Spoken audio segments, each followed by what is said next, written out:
नमस्कार. ड्रायविथ भावमध्ये आपल्या सर्वांचं स्वागत आहे. आपली छोटीशी गाय, की गाय म्हणजे माणसाला ना मला कुठेतरी जायचं आहे, लवकर जायचं आहे. एक छोटीशी गाय ना काय करू शकते ना या व्हिडिओमध्ये बघायला मिळेल. पहिला हा व्हिडिओ बघा.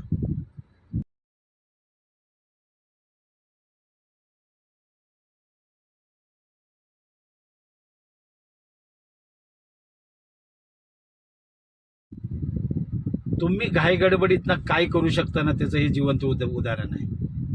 तुम्ही बाजूला गाडी लावू शकला असता किंवा रस्त्याच्या बाजूला जे कचरा बॅग असतात ना तिथे तुम्ही कचरा टाकू शकला असता. हा बहुतेक बाहेरील देशातला व्हिडिओ आहे, पण व्हिडिओचं तात्पर्य काय आपलं, की आपली एक छोटीशी गाय काय करू शकते. पण नाही, तुम्हाला घाई करायची आहे. अक्षरशः जो तोंडावर पडली व्यक्ती. तुम्हाला काय वाटतं या व्हिडिओबद्दल नक्की कमेंटमध्ये सांगा.